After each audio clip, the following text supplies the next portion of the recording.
Здравствуйте, дорогие друзья! Про сюжет моего сегодняшнего репортажа слышали, наверное, все.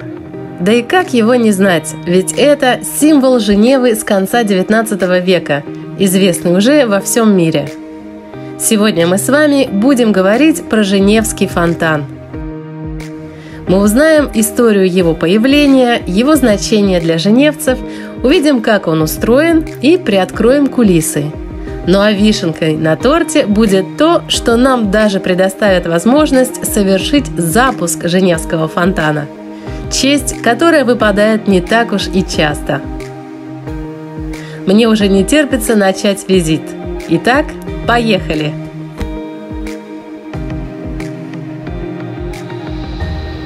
Bonjour, merci d'avance pour votre disponibilité. Je suis vraiment très contente d'être ici parce que le jet d'eau c'est le symbole de Genève, c'est le symbole du canton. Beaucoup de gens le connaissent très bien le jet d'eau, mais on ne connaît pas très bien l'histoire. Alors l'idée aujourd'hui c'est vraiment de découvrir ce monument quelque part, ce patrimoine. Alors je vous laisse nous présenter, vous présenter d'abord et puis présenter le jet d'eau. Ok, merci. Bienvenue sur le site du jet d'eau. On a la chance avec le soleil en plus. Donc le jet d'eau, donc je m'appelle André Tonetti et je suis responsable de l'unité électricité au service industriel de Genève, oui. Donc à l'eau potable, et on s'occupe aussi du jet d'eau. Le jet d'eau, historiquement, était à la Coulouvronnière, donc vers le bâtiment des forces motrices. Il est né, on va dire, suite à la mise en fonction des pompes de la Coulouvronnière pour des forces hydrauliques, pour les machines, en fait, les artisans qui employaient cette force hydraulique. Et en fin de journée, lorsque toutes ces usines s'arrêtaient, ça créait une surpression dans les conduites et ça mettait du temps à couper les pompes à la Coulouvronnière. Donc ils ont eu l'idée de mettre une vanne de décharge. Donc on s'imagine, les artisans travaillent, tout d'un coup ça s'arrête, la pression montait, ils ouvraient cette vanne de décharge et ça a créé le premier jet d'eau vers la Coulouvronnière. Là c'était dans les années 1891.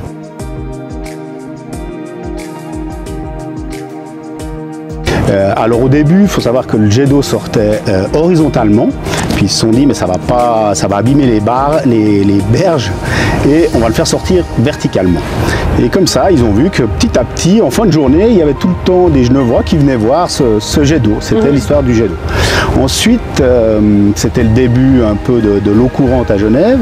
Ils ont commencé à distribuer l'eau dans les ménages et ils ont créé un réservoir à Bessinge, donc à Colonie.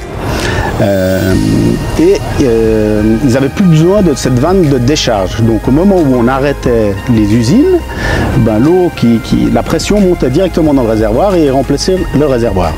Et les Genevois ont été un petit peu déçus. Il y avait une première attache, cette jetée était déjà construite et ils ont eu l'idée, ils ont dit alors on va alimenter quand même un jet d'eau ici et ils ont créé ce jet d'eau là.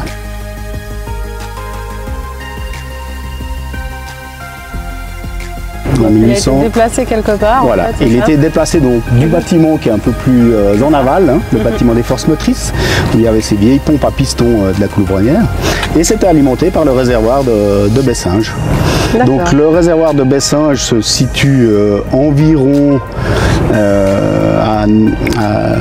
plus haut sur la colline de Colonie, et arrivait à faire un jet d'eau d'environ 90 mètres.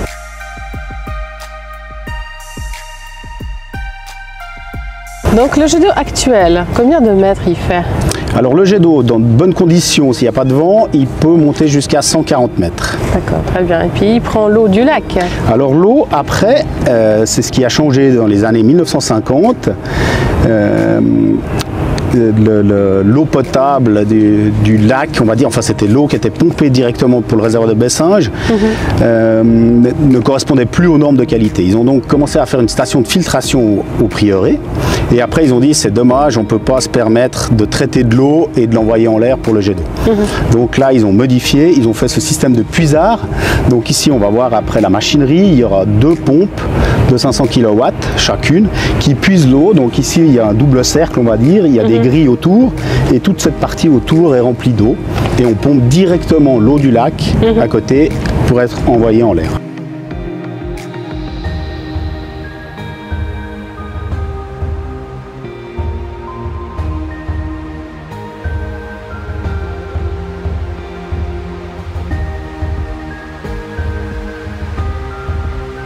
Avant de commencer la visite, juste quelques explications par rapport à cette plateforme. Donc, qu'est-ce qu'on voit ici? Qu'est-ce que c'est en fait cet endroit? Donc ici, on est au niveau de la buse du jet d'eau. Hein. C'est vraiment ici que l'eau va jaillir. Alors, si on constate comment elle est formée, en fait, le jet d'eau, c'est un tube. Il faut s'imaginer qu'il est vide hein, à l'intérieur. C'est un tube d'environ 16 cm de diamètre qui fait 2 cm d'épaisseur. C'est à peu près ce qu'on voit ici, hein, la fabrication. Et en même temps que l'eau va monter, elle va aspirer de l'air. C'est ce qui va donner ce panache blanc au jet d'eau. Hein, il est légèrement blanc. Ensuite, on distingue aussi déjà 4 projecteurs ici. Hein, et au loin, elle est encore fermée, la cabine d'éclairage, ce qui nous permet de faire des illuminations pour des journées contre le cancer, voilà, des mises en couleur pour des événements.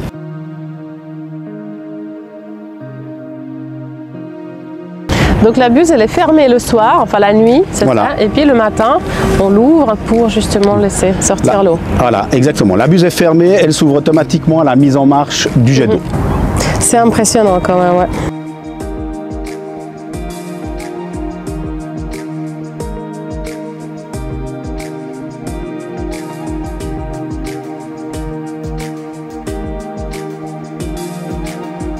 Donc maintenant, on va peut-être descendre à la machinerie, dans la machinerie.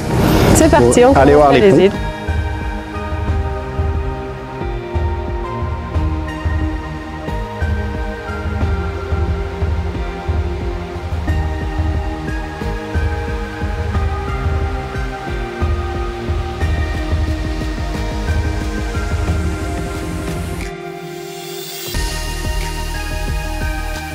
Donc là, nous sommes vraiment au cœur du jet d'eau, en fait, quelque part. Voilà, on est vraiment dans la machinerie. On a un petit schéma qui date un petit peu, mais qui est toujours valable, où on voit vraiment les deux moteurs en rouge, les deux pompes qui se rejoignent, la vanne qui est sous la buse, puisqu'on va démarrer d'abord vanne fermée, et ensuite on attend que la pression monte, et la vanne va s'ouvrir. Comme ça, ce qui permet que le jet d'eau va monter très vite. Si on restait, on démarrait en vanne ouverte, il monterait petit à petit, petit à petit, petit à petit.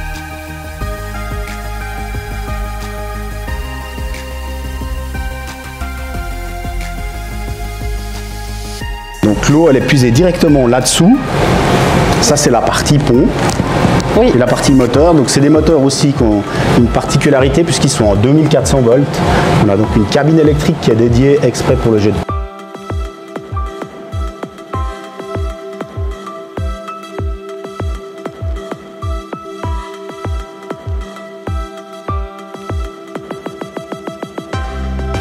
Il faut savoir que ces moteurs, ils sont révisés, ces pompes sont révisées aussi périodiquement, à peu près tous les 8 ans pour les moteurs. On a un moteur de réserve au cas où, pour limiter le temps d'interruption du jet d'eau.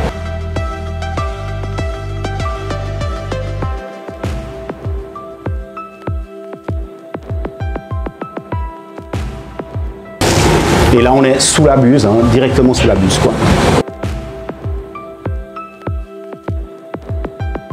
Donc il faut savoir qu'après, c'est environ 500 litres seconde qui sortent. 500 litres par seconde qui sont propulsés. Qui sont propulsés en l'air. Ouais. À 16 bars, il y a environ 7 tonnes d'eau en l'air.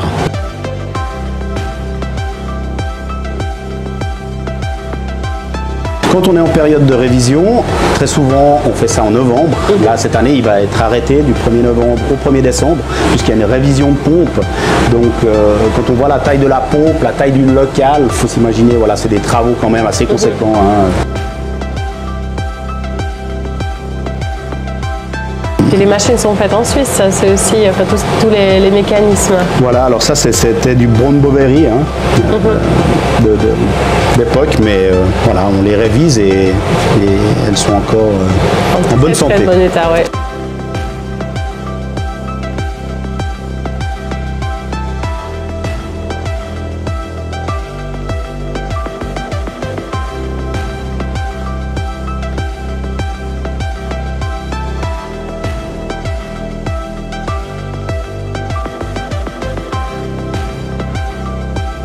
on a toute une partie contrôle-commande un peu moderne, on va dire, avec un automate qui va contrôler justement différents paramètres, que ce soit les températures des moteurs, des paliers, et tout ça pour nous aviser en cas de problème.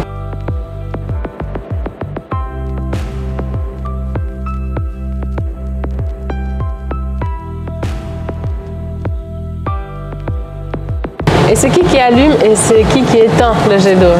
Alors c'est les retraités, c'est des retraités des services industriels.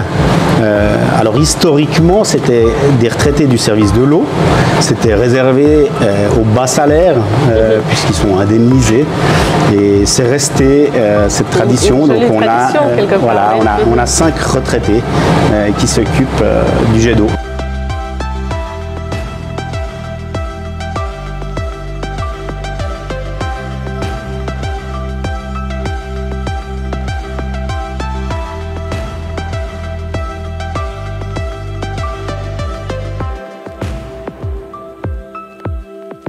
Donc tous les matins, il y a une personne qui va venir vérifier un petit peu les alentours, que tout est en ordre, qu'il n'y a personne qui est en danger ou quoi que ce soit. Exactement, qu'il n'y ait personne aux alentours. Il enclenche le jet d'eau et ensuite il va suivre sa condition météo. Il a donc un local de surveillant, il a aussi des paramètres de température qu'il peut voir aussi si quelque chose se passe. Pendant toute la journée, en plus, il y a une surveillance qui se fait. Voilà, mais il est tout le temps sur place, on va dire, mais il peut se balader le long des quais du moment qu'il a une vue sur le jet d'eau, puisque les vents, tout d'un coup, ils peuvent tourner rapidement et il suffit que ça vienne sur les glaciers, les vendeurs de glace, et là, il lui demande rapidement s'il peut éteindre le jet d'eau.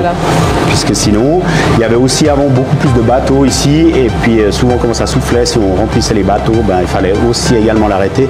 L'hiver, c'est pareil avec le froid. Si on voit que le panache du jet d'eau va jusqu'au jardin anglais, il est également stoppé. Bien sûr.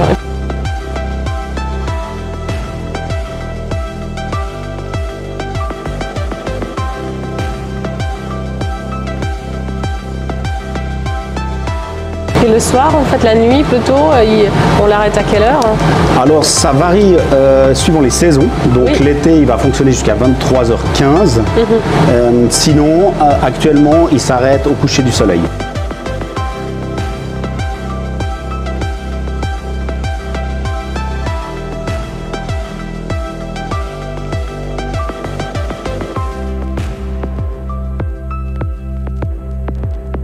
Bonjour, donc c'est vous qui allumez le jet d'eau, c'est ça? Oui, aujourd'hui c'est moi. Comment ça se passe? Eh bien, on est plusieurs à faire ça, on est tous des retraités des services industriels. On est 5 pour se relayer et puis on fait chacun sa semaine. D'accord. En principe, moi je commence aujourd'hui. Voilà, donc ce matin à 10h précises, on va le mettre en marche. Ça se passe ici. Oui. Donc vous avez une clé, vous ouvrez. J'ai une clé qui ouvre le... Mais en fait, tout est sécurisé quand même depuis notre local là-bas. Hein. D'accord. Il y a un bouton qui commande, c'est pas seulement ça. Il faut que ce soit sécurisé ou un autre local pour que ça démarre ici. Vous devez checker un petit peu que voilà, tout est en ordre, il n'y a pas de... Oui, surtout qu'il n'y ait personne sur le bout de l'acheter. Comme aujourd'hui, on n'a pas de vent, il va se retomber sur lui-même et puis il va inonder un peu par là. Donc il faut que j'avise les gens. Donc vous allez les avertir pour qu'ils s'éloignent, c'est ça? D'accord. Soit prudent. Et puis on essaie d'être à l'heure, donc c'est vrai. C'est une grande responsabilité. Tous les Genevois, ils attendent que ça. Ils attendent ça.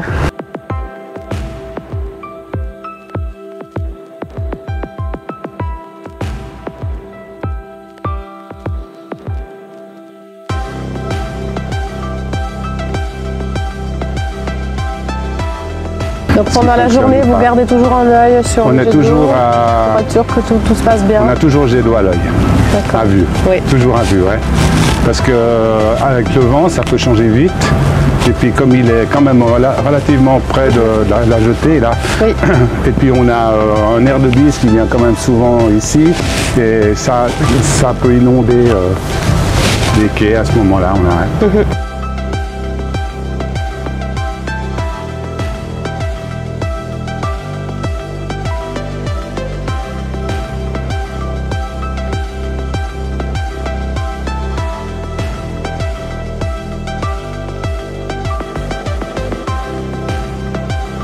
vous êtes genevois en fait? Pas tout à fait. Pas je tout à suis valaisan. D'accord. Et puis je suis à Genève depuis ma première année. Donc je suis né en Valais, je suis arrivé à Genève tout de suite après. Plusieurs années alors à Genève? Ah oui, ça fait plus de 70 ans. Ah oui. Qu'est-ce que ça représente pour vous le jet d'eau? Eh ben, c'est une... En fait, j'ai travaillé au SI, donc j'ai travaillé au service de l'eau, j'ai toujours travaillé un petit peu avec l'eau, et puis ce jet d'eau, ça m'a toujours représenté beaucoup pour moi, parce que bon, c'est l'emblème de Genève, et puis c'est quand même impressionnant de le mettre en marche tous les matins, et vous allez voir, quand il démarre, ça fait quand même quelque chose.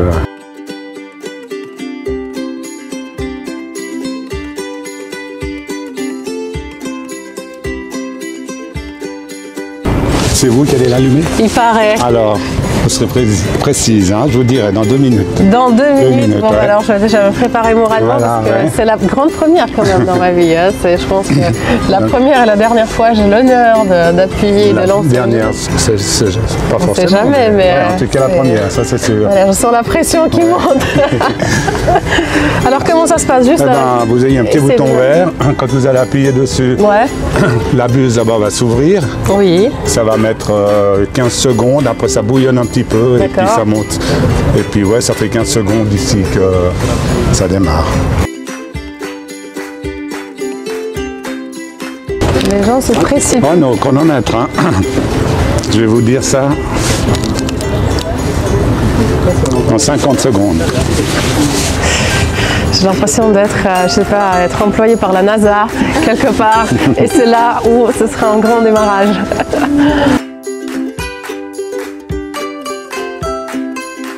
Je sais pas combien de personnes à Genève ou en Suisse il y a qui ont lancé le jet d'eau. C'est quand même un grand honneur. Combien de secondes? 5, 4, 3, 2, 1 et top. Alors, on va s'approcher.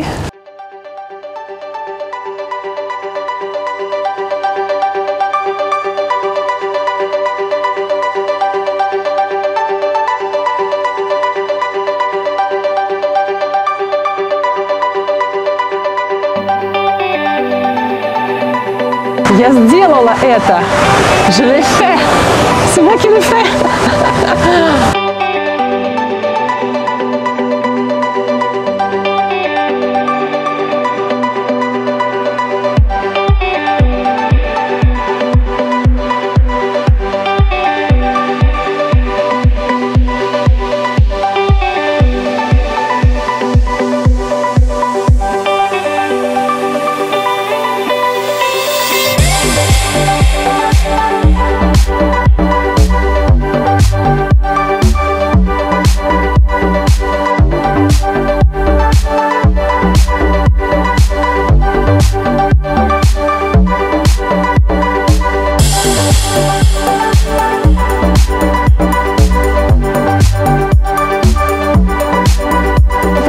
Chouette visite, j'ai eu beaucoup de plaisir. En plus, c'était un grand honneur pour moi de pouvoir lancer le jet d'eau. Donc, j'ai vécu vraiment un moment très fort, très intense personnellement. Donc, je vous remercie pour votre travail et votre disponibilité et présence. Merci, toute belle journée. Merci, au revoir. Вот это да! Честно говоря, я сама под огромным впечатлением. Казалось бы, всего лишь нажала на какую-то кнопку, но ведь это так символично. Ощущение, что я совершила какое-то священное таинство. Думаю, что это воспоминание навсегда сохранится в моей памяти. И ведь это тоже немного благодаря вам, мои друзья. Ведь сюжеты, которые я готовлю для вас, дарят мне тоже массу незабываемых мгновений. Надеюсь, что сегодняшний репортаж вам понравился. Обязательно напишите ваши комментарии. Желаю всем хорошей недели и до следующего воскресенья!